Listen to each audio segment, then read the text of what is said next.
Hello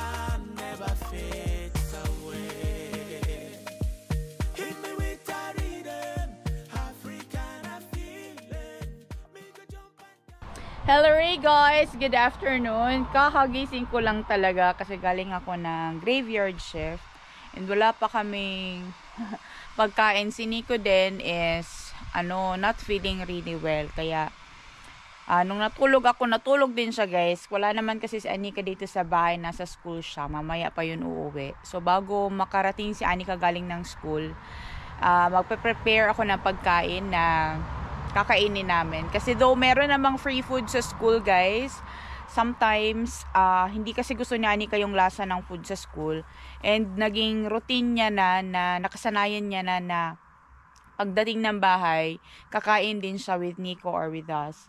So ayun, magluluto ako, and si Pimo is andito pa rin sa labas.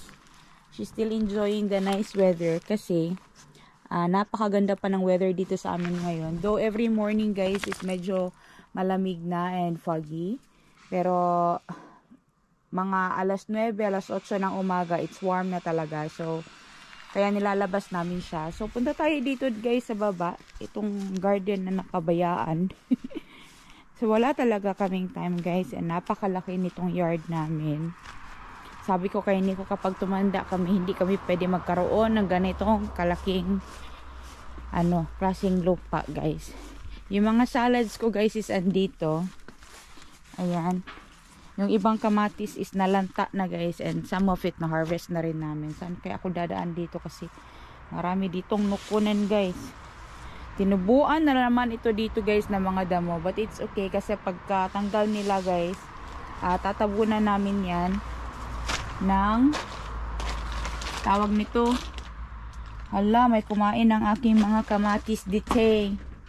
Yeah, nahulog May kumain siguro dito ng mga birds guys, but it's okay. But yeah, sobrang daming bunga ng aking mga kamatis dito.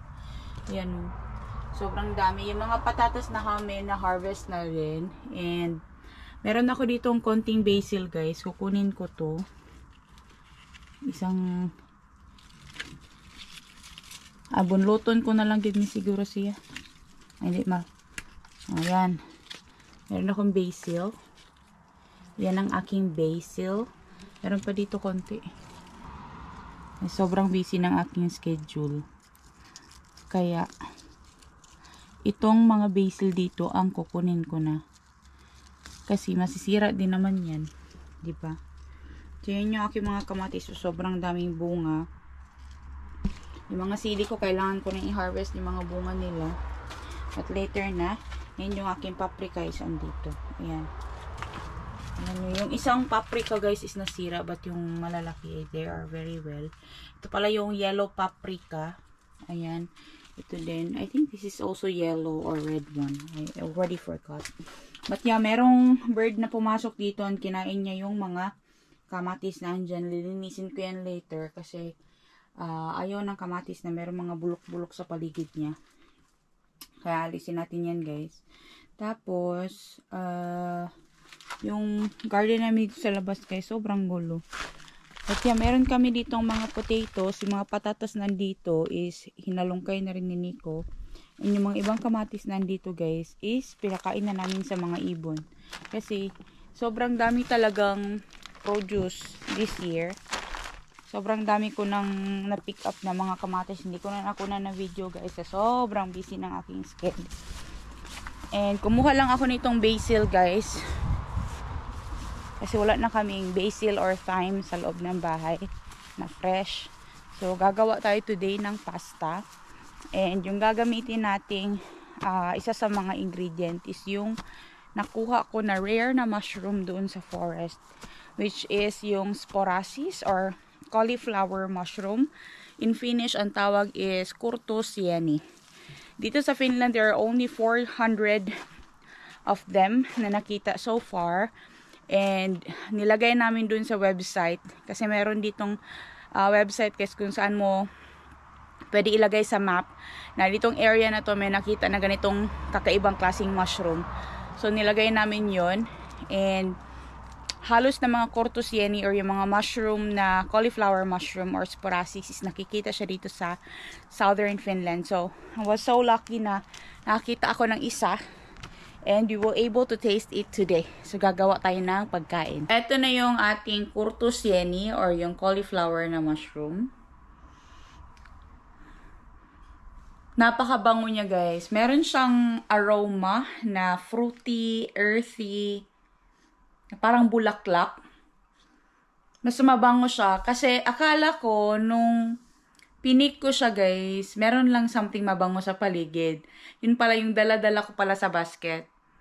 Sobrang bango niya, guys. Sobrang tuwa ko nung napiko talaga siya. Kasi iilan lang ang nakita ko nito doon sa Finnish group na nag-post nitong cortosieni. Tapos, nung pinost ko yan, sobrang daming nag-comments doon sa aking post, guys, sa mushroom hunter na mag-group dito sa Finland. Sabi nila, you are so lucky na nakakita ako nito. Kasi, bibihira daw siya. I didn't even know na bibihira siya, guys. So, ni-research namin and nakita nga namin doon sa website na 400 lang ang merong nakita ganito sa Finland. Tapos, ayun, nilagay ni Nico doon yung location namin kung saan siya nakita para madagdag siya doon. So, it was so amazing kasi unexpected na makita ko yan siya doon. And sabi nung isang nag-comment is napakalaki ko kasi hindi daw yan siya tumutubo every year dito. Tapos bibihira daw siya. It takes couple of years para tumubo daw. But yeah, I was so happy na nakakita ako ng one of a kind, one of the rarest mushroom na pwedeng makita. This can be found all over the world, pero dito sa Finland, there were only 400 of them. Can you imagine? Out of 400, isa ako sa mga nakakita. That's why, ganun na lang yung aking mangha talaga, guys. Tapos sabi ko kay Nico, I want to dry it. I don't wanna make food.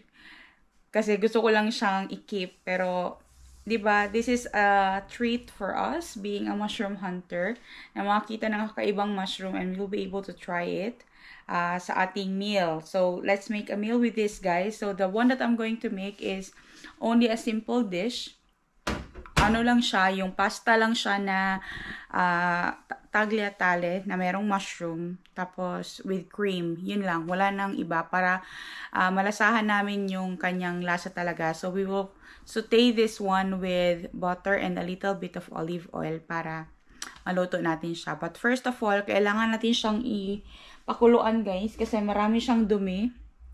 And hindi siya makuha sa brushing lang kasi nga, tingnan nyo, ayan o, sobrang dami niyang dumi kasi nga, sa kulubot niyang itsura, yung mga dirt is andito sa ilalim, andyan sa loob. So, yan. So, isusok natin siya sa warm water para matanggal lang yung ano niya, mga dirt. But I will also going to wash this one sa sink para matanggal. Kasi tinry ko siyang i-brush, guys, hindi talaga siya matanggal. And nagbasa ako and nag-research ako, nanood ako ng ibang videos paano nila nilinis. Hinugasan nila yung iba naman is binoil nila. So, yung texture niya, guys, it's firm and springy. Ayan o, parang noodles. Kasi itong mushroom na to, kapag niluto mo siya, it's same as pasta yung kanyang texture. So, hihiwain lang natin to or kahit na ano lang, yung igagamayin lang ba, yung manually lang by hand yung pagkakahiwa nito. Kasi gusto ko yung matikman yung chunks nito, guys. So, ganito talaga yung color niya. Para siyang dirty white yung kanyang color. Ayan. Tapos, this can grow bigger. But, hihintayin ko pa ba to na mag-grow bigger. So, nung nakita ko, pinick up ko siya talaga. And medyo nahirapan ako kasi napaka-firm niya na pagkaka-attach dun sa ground. Ito yung pinagkatan ko nito, guys. Dito na side. So, kinichilyo ko na lang siya, guys. Kinuot ko na lang doon ng kutsilyo kasi masyado siyang firm. Ayan o. So, it looks like a, tawag nito, coral as well. Ganyan yung itsura niya. Ayan o. Sobrang ganda niya tingnan, guys. 'Di ba? Napaka-happy ko na nakakita ako nito doon sa gubat. And we will be able to taste this one. So, sabi dito sa Google, guys, na itong mushroom na to, ang tawag sa kanya is Sparasis crispa, and it's a species of fungus in the family of Sparassidaceae, or also called as cauliflower fungus. Ayan, hanapin natin ano yung mga nutrition facts nito. This is primarily composed of proteins, lipids, carbohydrates, and minerals. And tawag dito, sabi dito is the mushroom also possesses anti-tumor and antioxidant properties. Ayan. So, ganun pala ka-amazing itong mushroom na to, guys, kasi antioxidant siya. Halos lahat naman ng mushrooms is na edible is merong antioxidant properties. So, ang first na gagawin ko, guys, is nagpapaboil na ako dito ng tubig ngayon. Ayan na. So, hugasan ko muna ito dito with running water. Let's try kung matanggal yung mga dirt niya. Kasi yan o, sobrang dami talaga. Pag hindi matanggal, guys, wag tang. So, tanggalin lang natin to.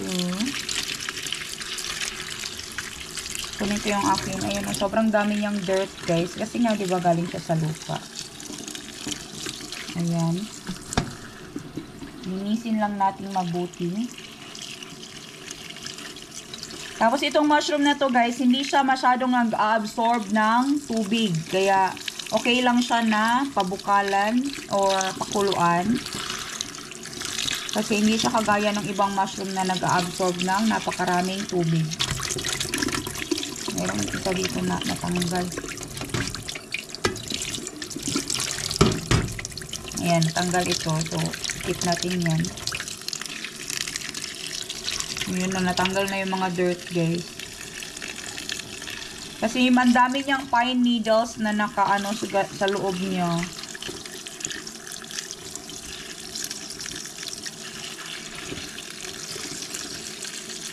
Ayan. Yung para talaga siyang cauliflower. Hindi katugnaw, bas tubig. Parang sobrang lamig naman ng tubig.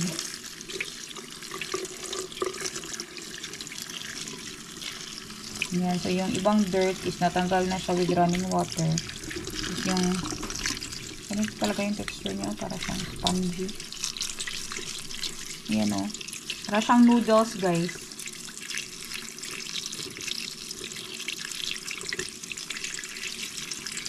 Ayan.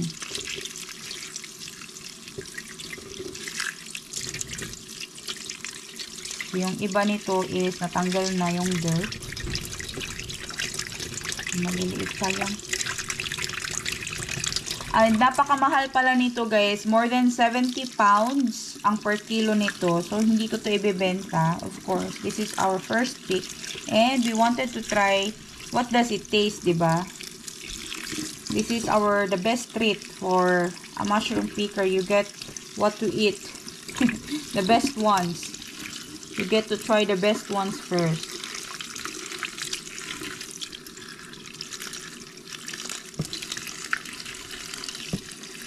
Ayan. Ang ano niya matanggal, guys, sobrang dikit niya. Yung mga dirt niya ba, sobrang dikit talaga. Ayan, so nagpapakulo na ako ng tubig doon. And i-ano natin to sa tubig para matanggal yung kanyang mga dirt na andito sa loob. Para talaga siyang cauliflower. Kaya yung also known niya, another name niya is cauliflower.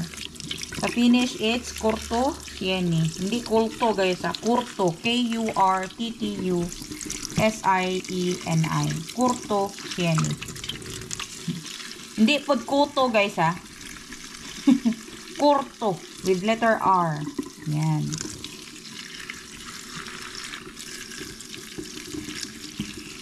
Dahan-dahanin natin kay it's like a precious thing.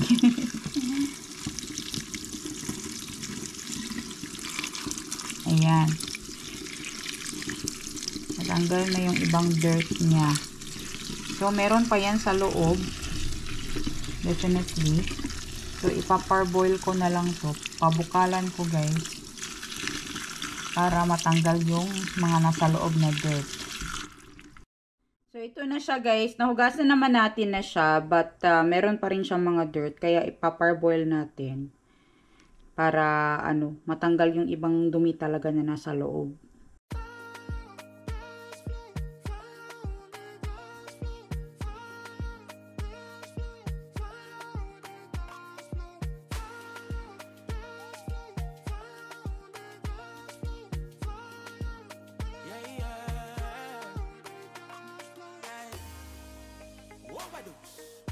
Baby, can I dance with you? Squeeze me one more time again. Remind me of how we used to rock. Your charm never fades away. Ating water, guys, kailangan na rin natin yan pakuluan. So, lalagyan ko lang siya ng asin.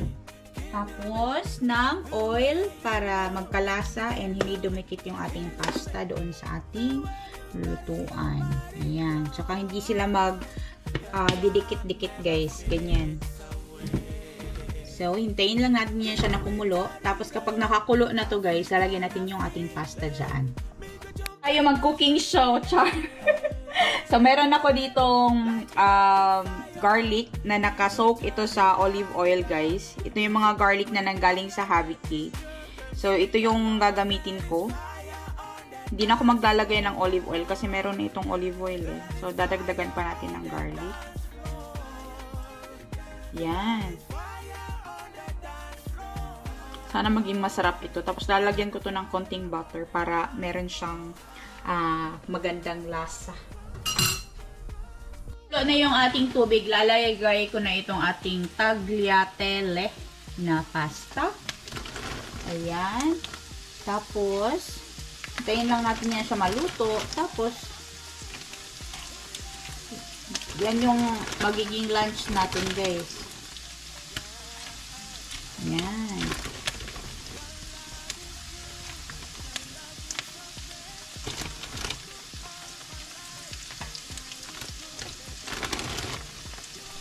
Yung butter, lalagay natin din dito. Para mag-melt na rin yan siya, guys. So, lutuin lang natin to sandali itong ating butter. Tapos, yung butter, yung garlic, guys. Kabalo sa akong yung mga gipang yaw-yaw, guys. Alam nyo naman, hindi ito professional na chef.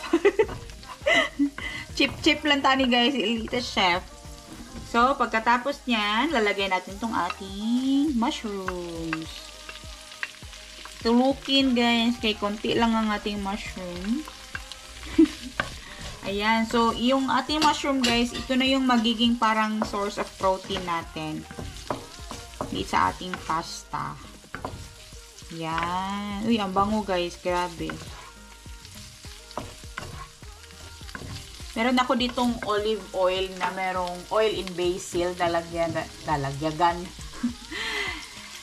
ko nitong oil with basil, guys, para mas mabango pa talaga siya. Kasi konti lang naman ang oil nito. Ayan. Tapos, of course, lalagyan natin to ng salt and pepper later. Ako, guys, kapag nagluluto, hindi ako maalat masyado or hindi ako mahilig masyado sa maalat. Kaya, konting asin lang ako. Tapos, pepper. Yun lang. Uy, grabe, guys. Ang bango. Agoy, guys. Kung naaamoy nyo lang to ngayon, sobrang bango niya. Yung aroma niya. Plus, yung oil and basil ko na nilagay. Sobrang bango. So, nilagyan ko rin ngayon siya ng pepper, black pepper, tapos pan-fry lang natin to sandali. Gagawan nga natin siya ng sauce, and yung sauce na gagamitin natin dito is yung mushroom in cream. So, lalagyan natin siya nitong cream or ruwaka kerma in Finnish.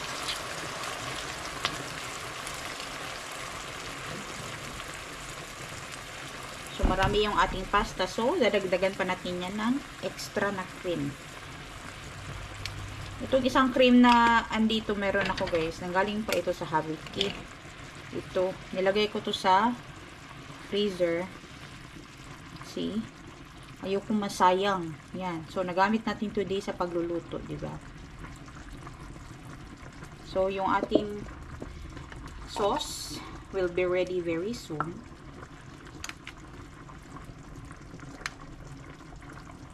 Simple guys. So, ito na yung ating sauce ng ating mushroom.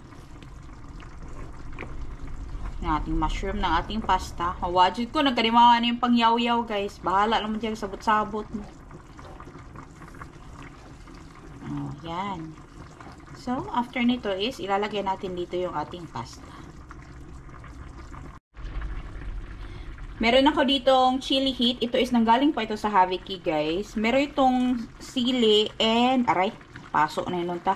Sili and sea salt. Ayan. So, dadagdagan ko na lang nito, guys, para meron medyong kick yung ating niluluto. Tsaka kulang din siya ng asin.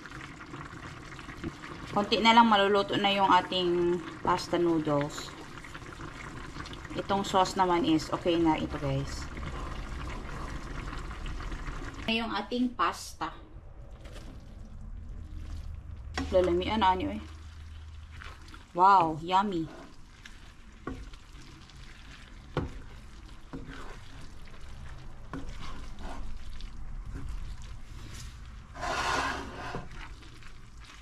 Wow, lamian na guys. Wow, ang bango. Grabe guys, sobrang bango.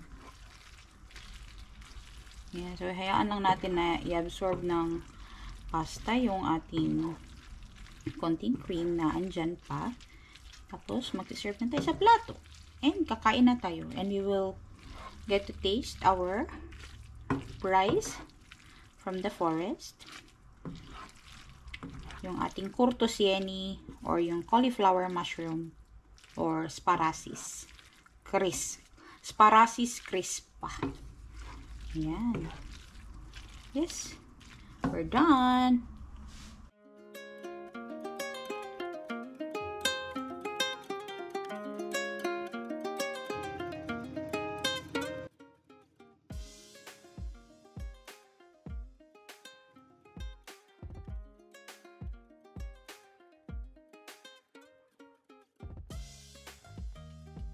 Ayan guys, yung ating pasta. Kumakain na rin si Anika. Yummy daw. Nam-nam or no? Nam. Nam-nam. Yeah. So, dito sa Finland, guys, kapag kumakain kami, meron talagang gatas. Yan yung parang tubig dito. Breakfast, lunch, dinner, kahit snack, merong gatas, guys. So, ayan yung ating pasta. Mga unta, guys. Let's ask Nico, does it taste good? I don't have taste yet. Maybe. Katso. What does it taste like? Good, mutta se, how to say, form is Spongy. Semmoinen erikoinen, weird. It's spongy, right? It's like spring. Yeah, because it's like a noodle mushroom. Joo, joo, noodle. Yeah, it's nam-nam. Joo. Hyvä. I don't have alternative. You don't have any other option because this is what I cooked. Yeah, our family, we eat what is on the table. Available. Yeah. No complaining. No complaint. If you complain, what will happen? Empty tummy. You have an empty tummy. Nico is actually not feeling really well, guys. Ayan. So, it's my time. It's my time to taste kung ano ba ang lasa nitong mushroom na to.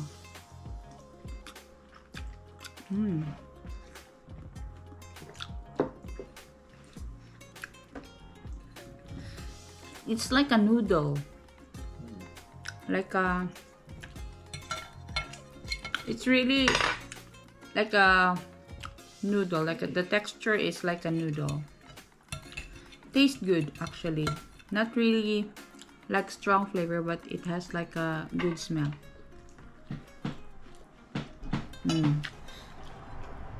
Bagay siya sa pasta. Siguro yung pasta ko kulang siya ng salt, but it's okay. Okay na to. Kasi pag dinagdagan ko pa ng salt, maging maalat na siya, guys. But yeah, sobrang sarap niya, guys. And we're so blessed. Hanika. Yeah, kaalas.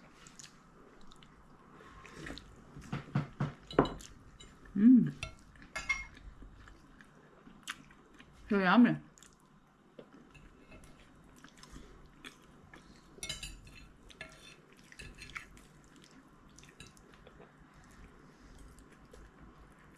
Tasted what we got.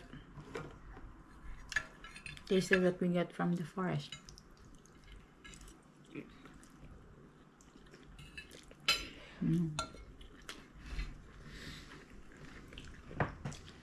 Sarap.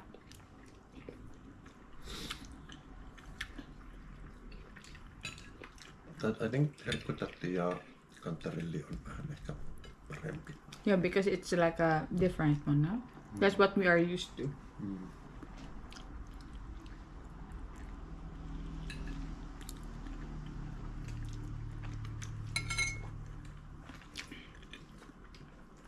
Pero mas favorite talaga ng mga Finns, guys, yung herkkutatti.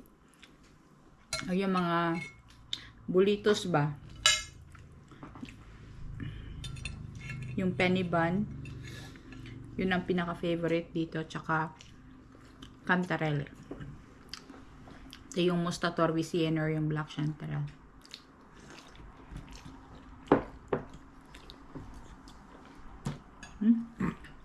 What is syyskuu in English? September. September, and it's like a rare so warm like this now. This is like a Yeah. midsummer. Yeah. It's very warm actually. Very nice weather.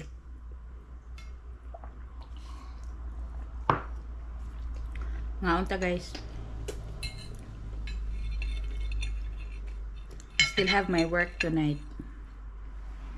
May night shift pa ako. After nito, tulog din ako ulit.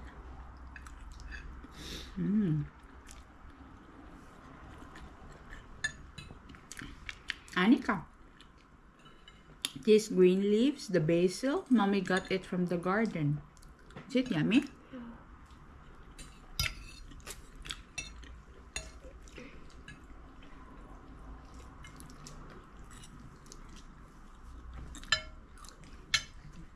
Kain din si Anika, guys.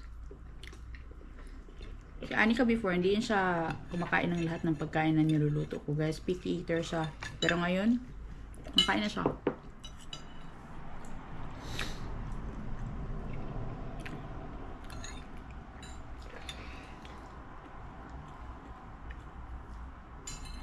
Mahiyain lang, pero butan.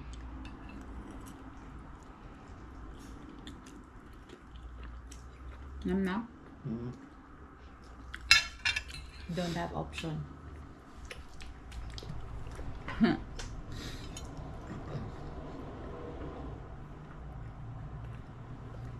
Wanted to go have a kid, Daddy. Ah, it's already 4:15. Ehkä huomenna. Maybe tomorrow because I still have work later. What later? And then I still have night shift. Niin, mutta sulla on aamuvuoro. Huh? Sulla on, you have aamuvuoro. Milloin? Tomorrow. Ei ole. Mulla on vapaa huomenna. It's my lepopäivä. I'll be going night shift tonight more. Okay. No. Still have one more night shift and then tomorrow it will be my lepopäivä.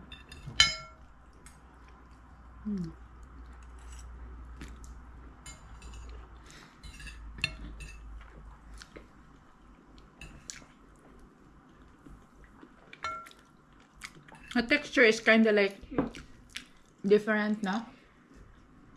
It's like a noodle.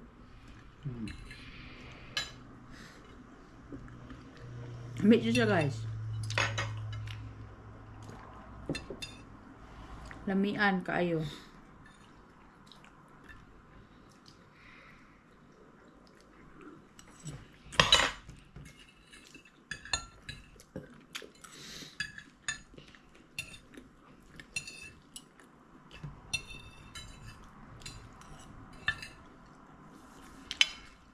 Ito na lang, hurot na.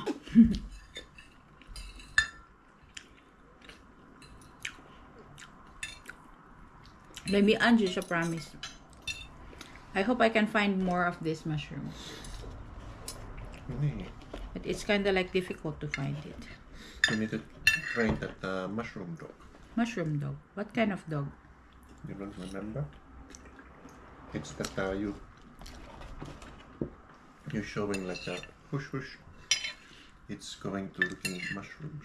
But it's like a responsibility when I go to the forest. But especially these. What if there's a wolf or something there? But if there's like learning just finding these herkkutatti king bullets. It's tracking the soil.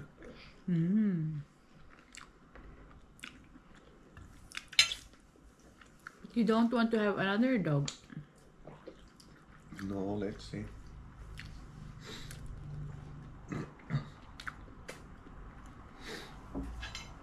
I want to have that, what you call that one? Golden Retriever. Because it's very good. Does Anika want to have own dog? Yeah. What's the color of the dog you like? Beaver. You like Pimo? And you want a smaller one? Big dog. You want a big dog? What will be the name of your dog if you have a dog? Not Pimo. Maybe we have a Pimo. What another name? Pimo too. Another Pimo? No. Pimo is a hound dog. You want a hound dog as well? White face. Ah, you want a white face with a white face? Beaver's a hound dog. Nee. Ah, same like Nero? Hmm. Nero has white face. You want a big dog.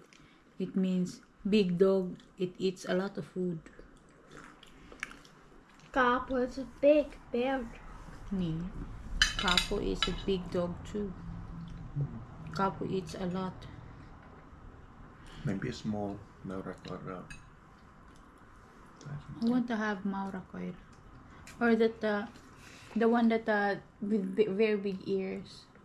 Basset. Basset. That one I But want they that say one. that Sleeps Coco ayan. niin, ja sitten it's lazy and greed, like a greed for food. Oh yeah, it's only eat and sleep. But it's also But- used for hunting. Yeah, it is. I think it's an English breed. I don't know for these days, but yeah, it's for original. It's a hunting dog. It's so cute. It has very big ears. I want to have that one. I saw one there in Holola.